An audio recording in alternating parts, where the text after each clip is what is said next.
Well, welcome everyone to today's Kingdom Finance Revolution live session on the 20th of February, 2026.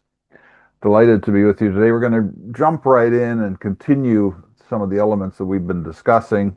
2 weeks ago, we sort of talked about the rise of anti-Semitism in the church, and not just in the church, but outside.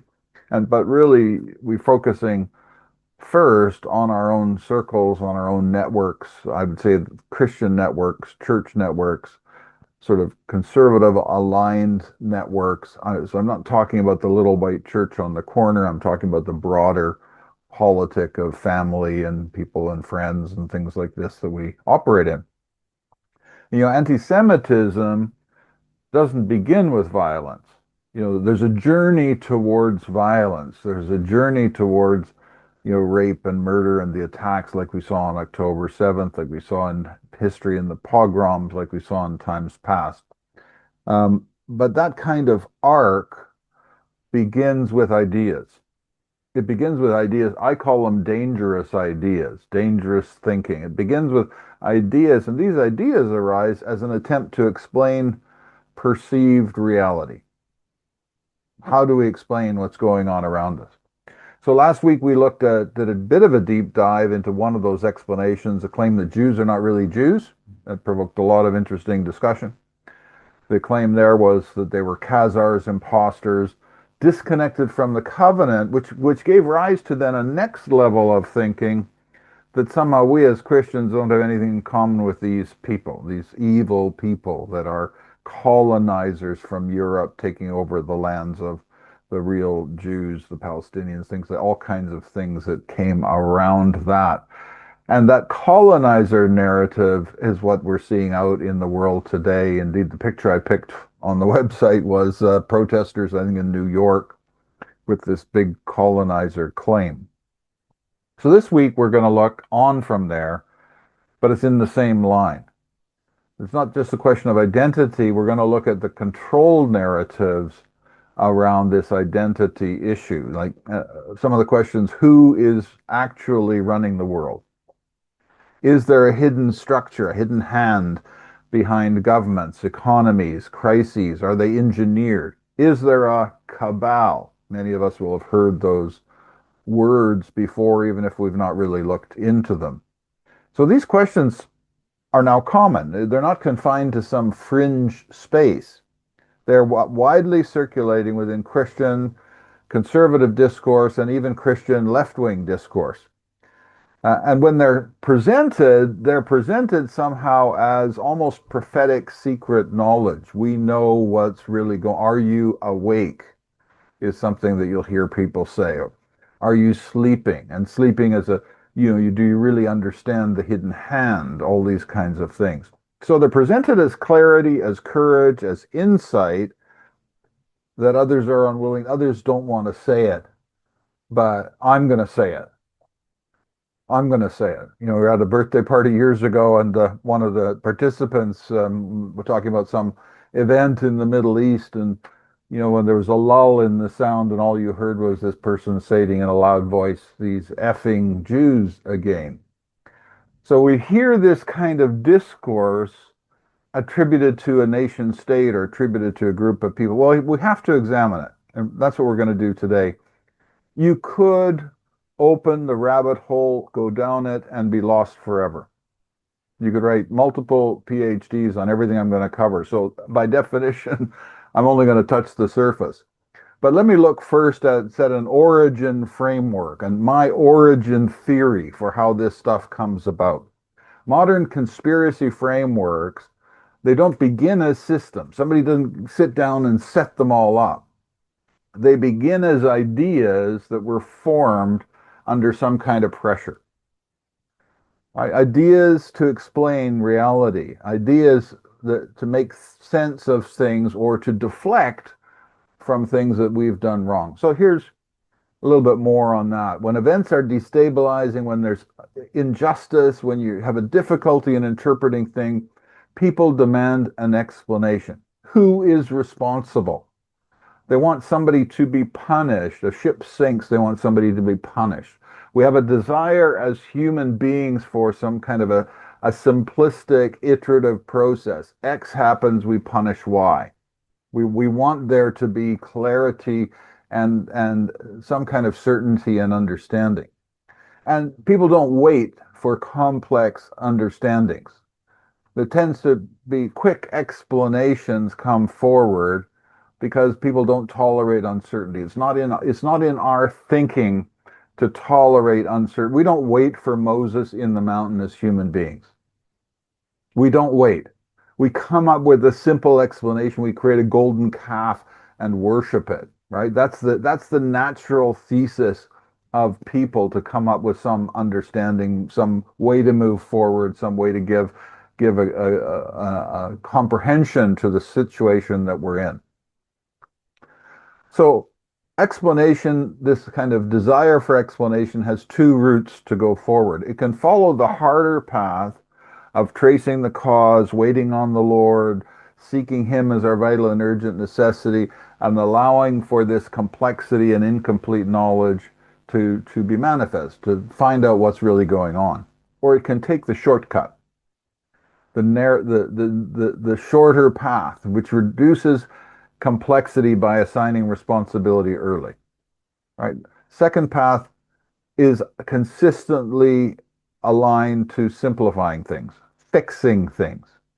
And that leads to attributing agency or cause on a defined group.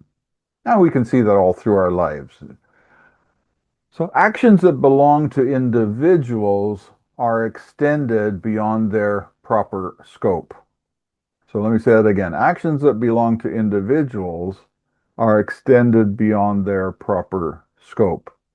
So pattern recognition is brought to bear without a sufficient basis in fact. Separate events are drawn together. They're treated as if they arise from a single intent.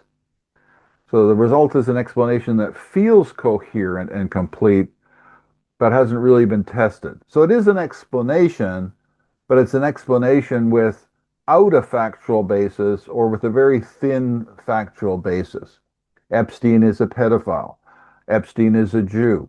Therefore, all Jews are pedophiles. So it makes this cognitive leap in terms of an understanding that allows us to make a certain jump. It's a way of understanding it. And then contradictions change because they confront what is now a belief system. It's not just organizing information, it becomes a belief system. This is the way the world works. Information then that comes to us that tends to confirm that, we receive and we live it up, we broadcast it loudly. If we have some information come to us, like October 7 facts that are inconvenient truths, we bury them down the memory hole. We tear the posters off the wall of the kidnapped Israelis. We do all these things. We deny that I think it was the Bibas children were actually killed in captivity. We go down this whole road of minimization. So what I'm saying there is we've created an understanding based on partial facts. That becomes a belief system, and that becomes a stronghold in our lives, a stronghold in our movements, a stronghold of fallacy in the world around us. John 8:44 says what? You are of your father the devil, for he is a liar and the father of lies. Right? And some people say, oh, that's Jesus condemning the Jews. Well, they were Jews, but so was Jesus, and so were his apostles and disciples. So this is Jesus condemning the wrongdoers and the evildoers who are caught in this complex web. That's where we are now. So that's the structure, providing an explanation. Now we're going to look at a few frameworks before we get really into the detail on it, because these things aren't random. They begin with something real. It would be wrong if we didn't acknowledge that there's real corruption. There's real evil in the world. Actually, guess what? There are real elite networks. Real elite networks. And these people get together at conferences to talk about how their vision for the world, the socialist vision, the social democratic vision, the communist vision, whatever it might be. And we see this happen all the time. We see the WF meet, we hear things coming out of it that align with a globalist agenda. And some of these things are the Build Back Better agenda, right? You'll have nothing and you'll be happy. This kind of universal credit, central bank currency kind of mindset that we're going to bring about a new wave of socialism that's going to benefit everybody from the collapse of this evil white colonial system. All these narratives, we hear them. It's true. They are there. We see the sort of cross-border financial interests. We see intelligence operations. Just a quick one to refresh your memory, the Russia hoax, an intelligence operation involving parties from Europe and Australia and the United Kingdom, working with the CIA and others to bring about a desired end, undermining a Trump machine that they didn't like. So these aren't controversial. The administrative state, the deep state, we can see it. We can even see broad networks of alignment, communism, socialism. Islam is another one.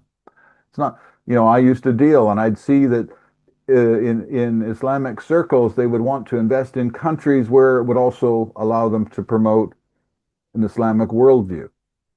So we see that. Conservatism, capitalism, also. There's organizations that are working together. There's organizations from the US that are trying to create a Make Ireland Great Again movement and support it. We would see those aligned interests as maybe being positive. But that's the nature of the contending organizational worldviews that intermingle. So that's not controversial. We've been talking about this nonstop on our channel, the battle for culture, the battle for our worldview, the culture war, as some people call it. So that's there. Establish that as a fact. Humans love simple answers, though, and we want to have a single point of failure in the world. Let me give you examples. Most of us, 99% of us, live in a simple world. The boiler breaks, the house gets cold, we have to replace the boiler. We have a single point of failure.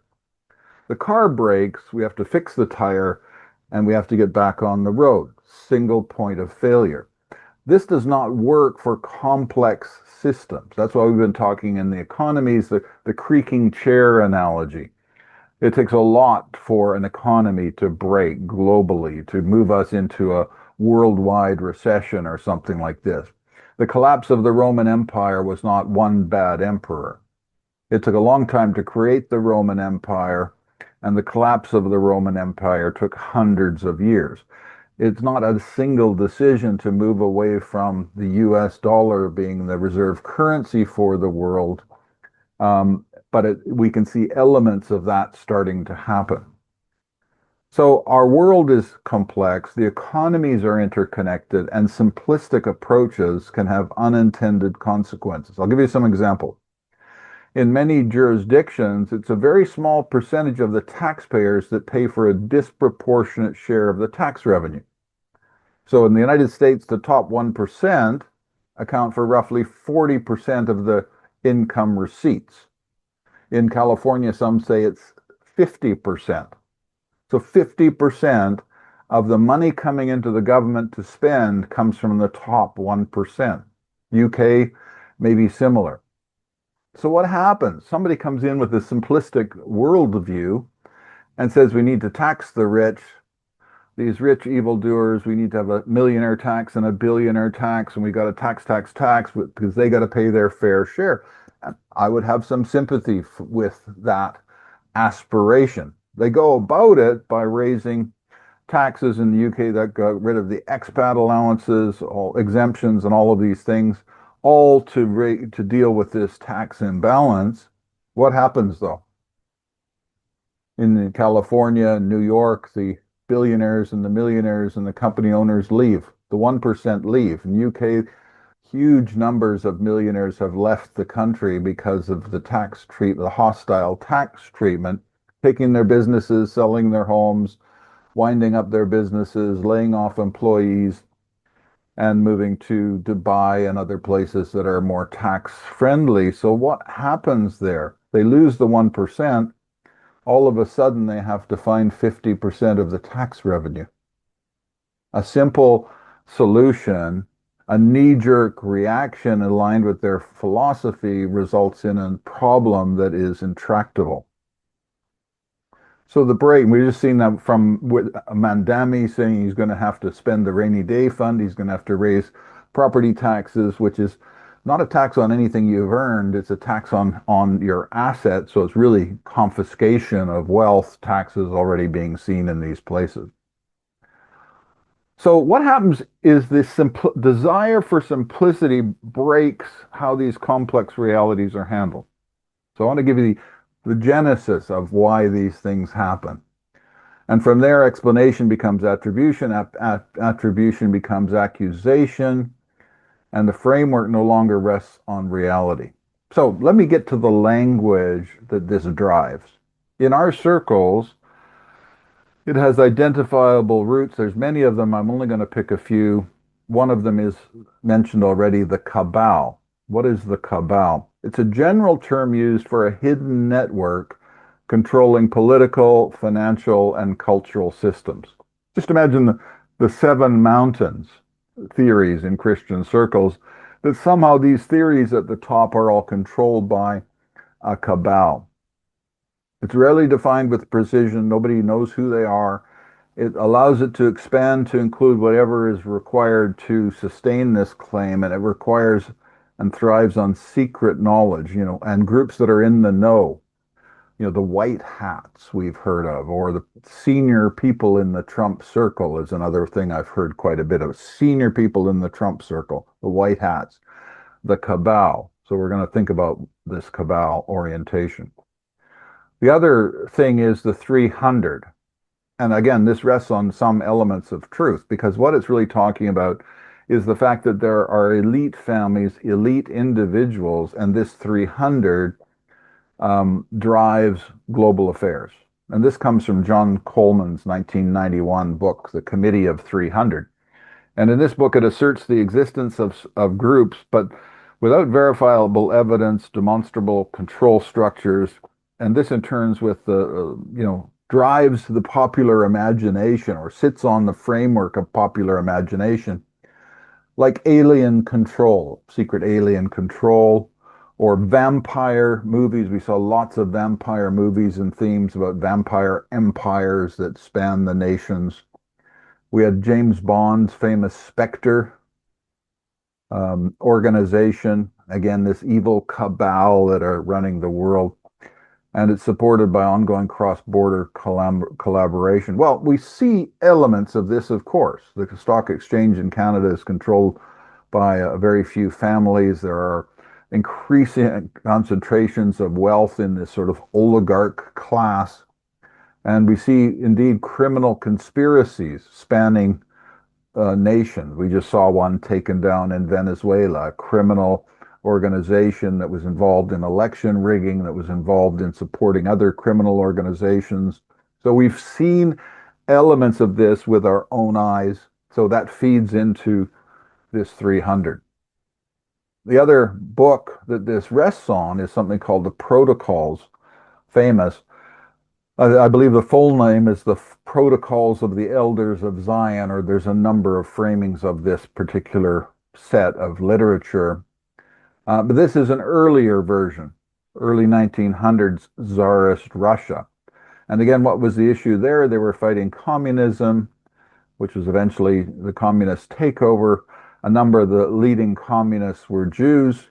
So you had this kind of creation by, in this case, attributed fabrication by the secret police, the Okhrana in Tsarist Russia. So the document presented itself as the minutes of a secret Jewish sect's plan for global world domination. Now, guess what?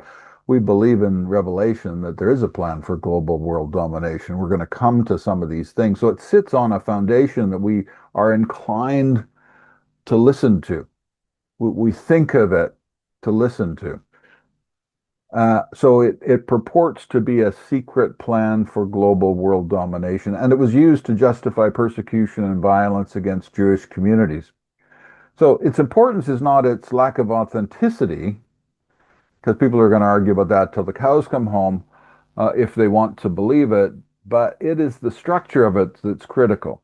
It provides a complete narrative of hidden coordination that all these later frameworks also rest on. Hidden coordination, later frameworks.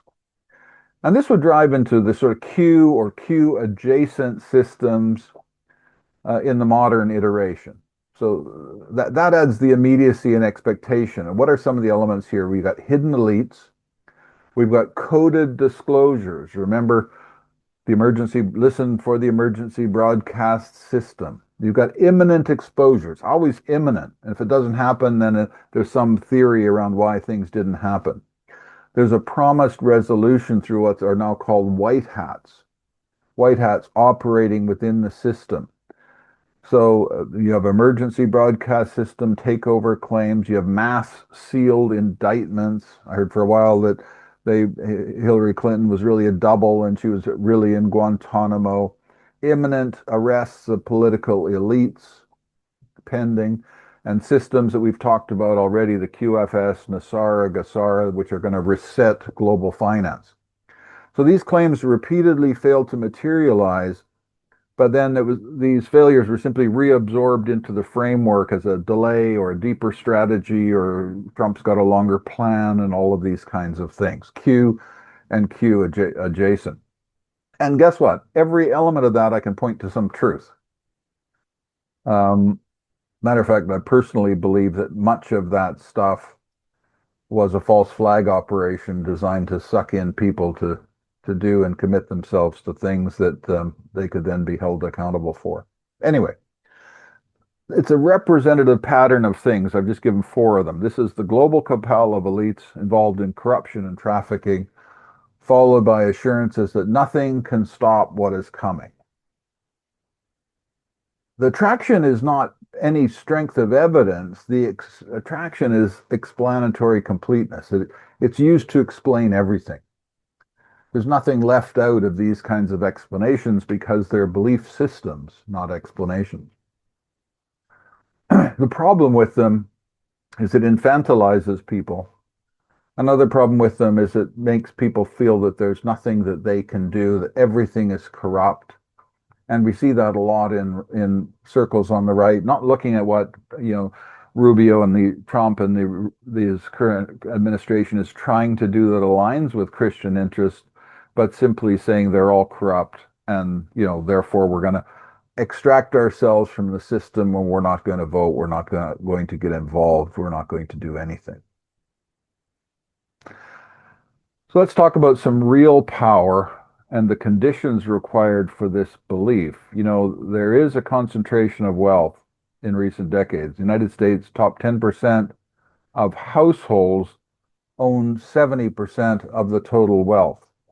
And the top 1% have a substantial share of that, the majority of it. So it's concentrating. And this is something that, as believers, as Christians, as capitalists even, that we don't want to see. We want all parties to be lifted up by blessing, not have it restricted. So there are things that need to be fixed. And there are also networks of influence across borders, the World Economic Forum being an excellent example. There are policy alignments between governments, institutions, and corporate actors that appear coordinated and at times resistant to democratic change. That's the deep state, the administrative state resisting the will of the people to make changes back to a more conservative agenda. So we've talked in the past about the so-called post-war liberal rules-based order, and there is coordination in this. They set up in this post-war liberal rules-based order the Bretton Woods Accord. They set up the United Nations. They set up all kinds of policy frameworks and agendas. Now we see COP and the World Economic Forum meetings that are all advancing agendas. Some of these agendas we might think are contrary to our interests, globalist, progressive in the negative sense.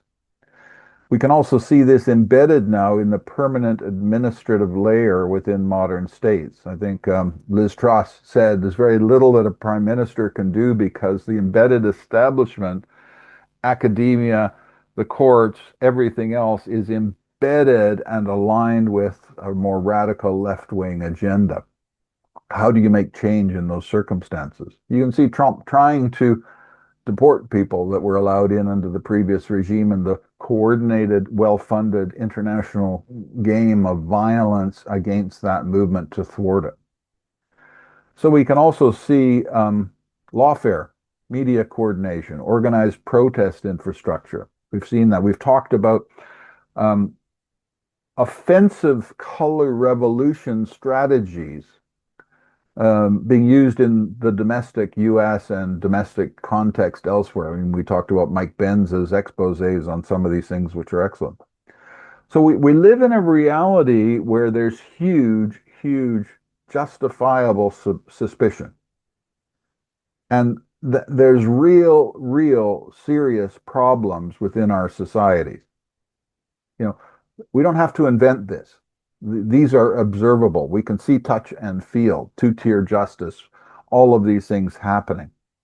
So where power is concentrated and not fully transparent, then we look for explanations as to how this works. It becomes a small step to begin assuming a cabal or organizing hand, a hand of conspiracy.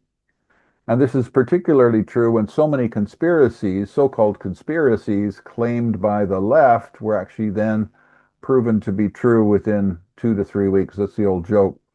You know, conspiracy becomes truth in less than a month nowadays.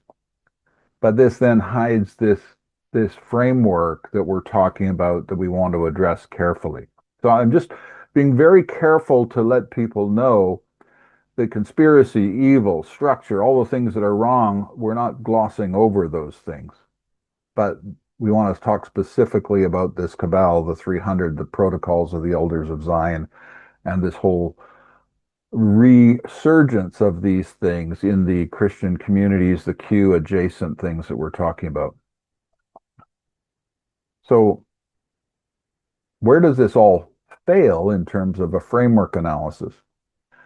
You know, modern societies are not governed by a unified command structure. Some people may want it to be there. They may want to have a global government, but we're not quite there yet. We are being active in fighting those kinds of things with some failures and some successes.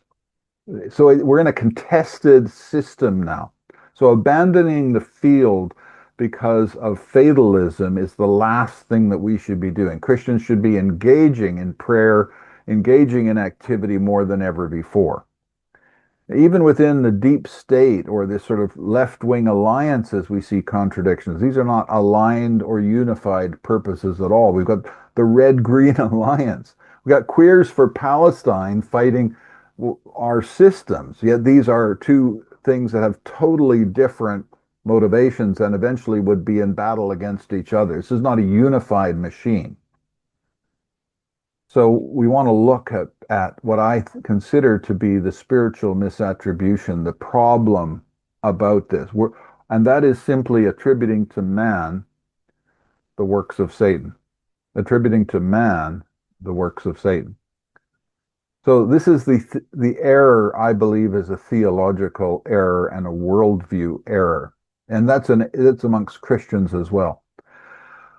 What does Ephesians 6:12 say? It says this, for we are not wrestling with flesh and blood. Oh, let's make that part of our analysis. Guess what? When we're looking at these cabals, when we're looking at international organizations, when we're looking at the deep state, the administrative state, all this kind of stuff, we are not wrestling with flesh and blood.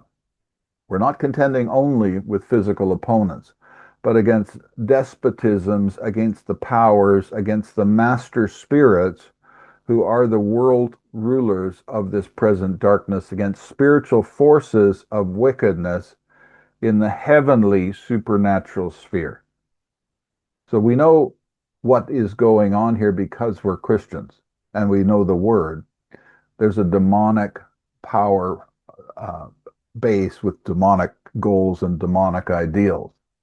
Isn't that our watchword in the 7,000? 1 John 3:8, to partner with Jesus to destroy the works of Satan. Satan has works, he has plans, and he has a despotism and power dynamic over the nations.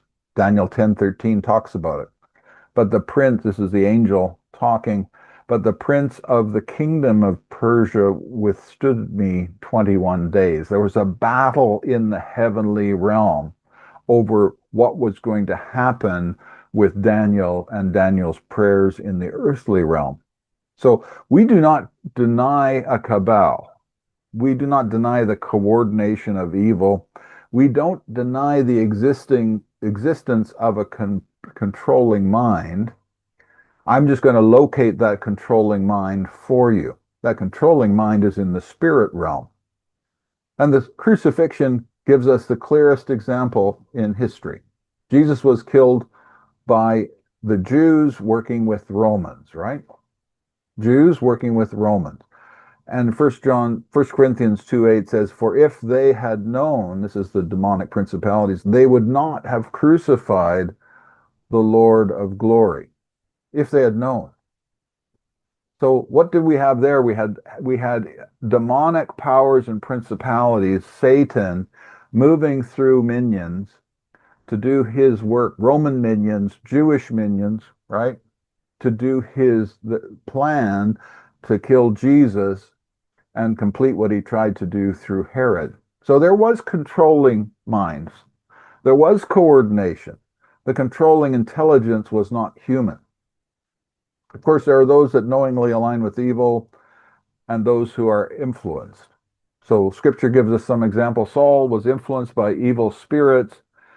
Remember, David's harp silenced those, gave him peace. Ahab was influenced. It says in the Bible, no one was more sort of influenced by evil than Ahab. Herod, another example, is motivated to kill the innocents. But where was the warning? The warning came in the spirit realm to the wise men to leave by a different route.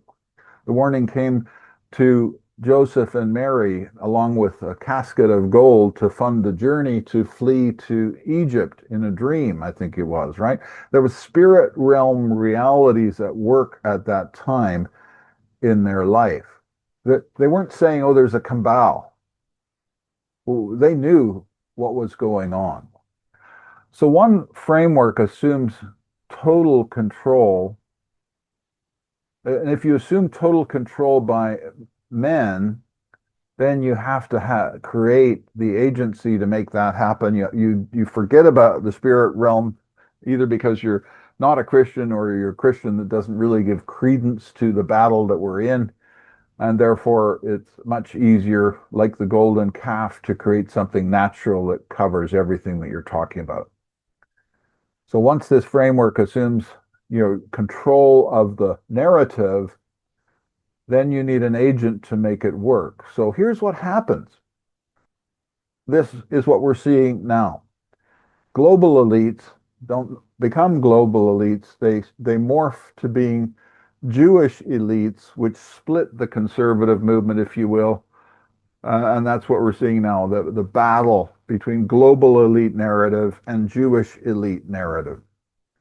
Financial influence becomes Jewish control. It's these effing Jews again, as my birthday colleague said.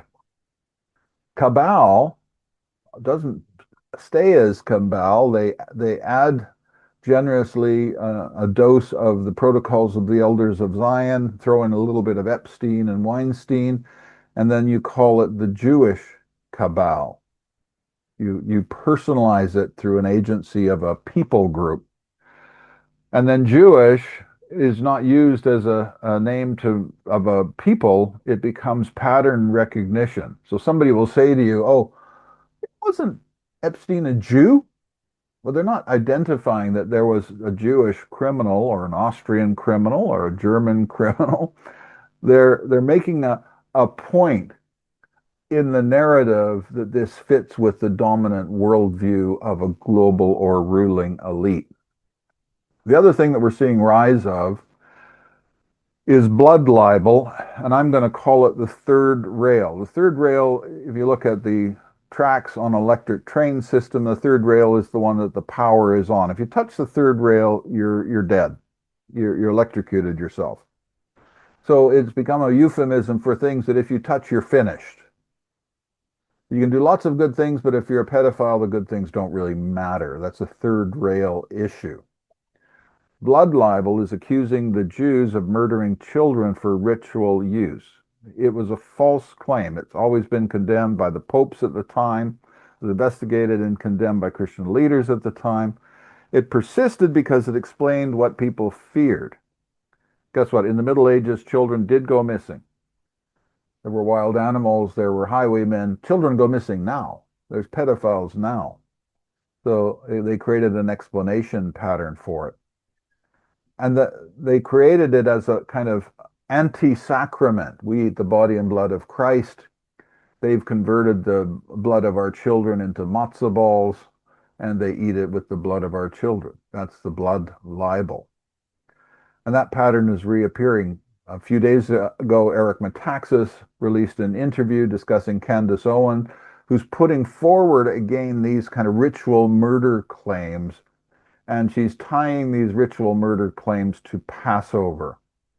This insinuation that Jews are involved in ritual harm or hidden sacrificial systems. And these are structurally really parallel or identical to the ancient blood libel claims that led to mass murders and pogroms and persecution. So Metaxas' framing, I really quite liked it. Go and listen to his talk. When a public figure crosses into this territory, they have touched the third rail. It isn't that they made an error. It's not that they were doing something and misquoted somebody. No, they've entered a category of talk which is anti-Semitic and historically leads to violence. You know, as they said, you can be right on so many things. You can get 1 plus 1 equals 2. You can be right on so many other social issues. But after you've touched the third rail, as he said about Candace Owens, he does not want to hear anything that comes from her blackened, burnt lips. Her blackened, burnt lips. This flows also from our discussion of legacy after intra-family or church sexual abuse, particularly pedophilic sexual abuse, and these issues that we're dealing with in the church. These are third rail issues. The cover-up culture dealing with third rail issue is an abomination. If you touch these third rail issues, that's it. A person can say many correct things. I can agree with them on many things, but it doesn't offset this kind of statement. And many people in interacting with me over those last while, since we started on this, have been surprised.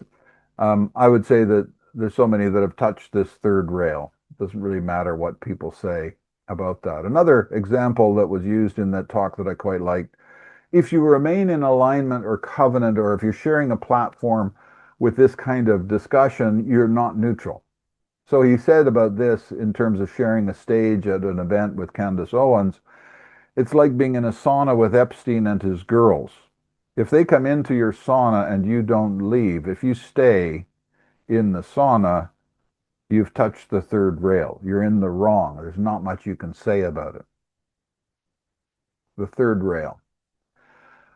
And that's where we get to the church and our moral responsibility. Individual believers, you know, we are required to identify things correctly.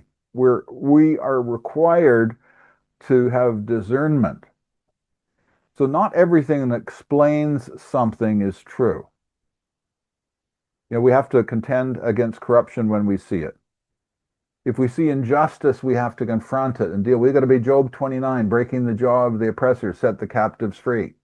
If it's a Jewish captor, we need to attack that Jewish captor and set the captive free. If it's a Greek captor, we have to set them free. Identity doesn't come into it, right? And the fact that there's one identity that is attributed with this stuff is something that we have to weigh and look at and reject it. Misidentification of evil leads to misdirected responses. It embeds a paradigm in our life, which is a paradigm of falsity, a paradigm of error, a paradigm of deception. And when we operate in deception, then it opens the door to every evil thing, because we're aligned with the kingdom of the father of lies. So the issue isn't whether there's evil. There is. There's evil conspiracies, there's evil movements, there's a global plan for evil, there's a demonic cabal working with some people that know they're working with it, and some people that are simply minions. And where this generates individual sin, we have to confront it. Where it generates an evil conspiracy, and there are some, and there'll probably be more exposed, we need to make sure it's exposed, make sure it deals with it. We can't have cover-up culture. But I said once before that things happen on global events for a certain purpose, and I don't necessarily think that Nancy Pelosi was on the phone with the Chinese to coordinate the release of the COVID virus from the Wuhan lab to ensure that they had a better election against Trump. Now, could be. If there's some evidence of that and something came out, then the people should be arrested and put in prison. And there have been these types of global conspiracies. But guess what?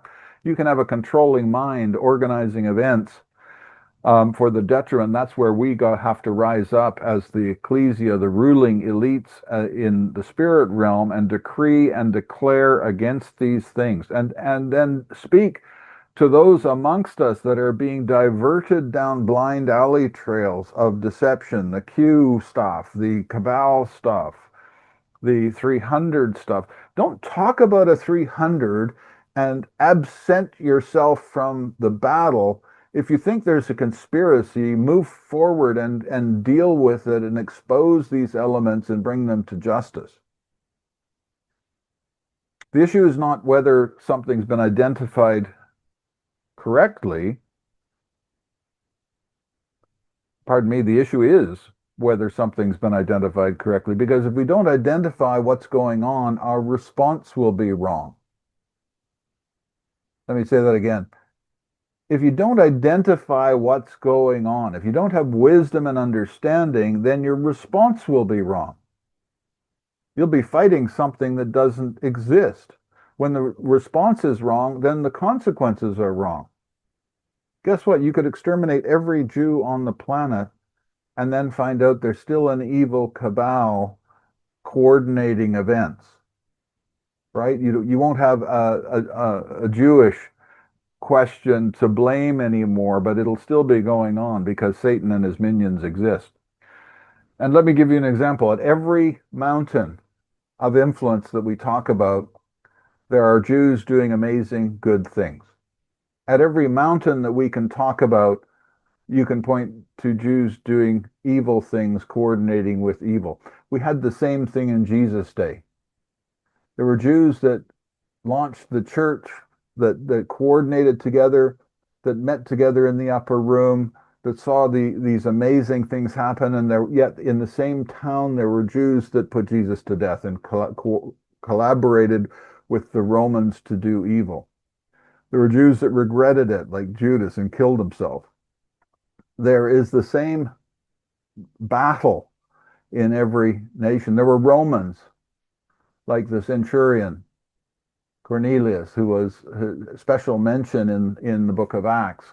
And there were other Jews that were mentioned, the centurion whose servant was healed, that Jesus said, no, not much greater faith in the land than this man. He understands the kingdom.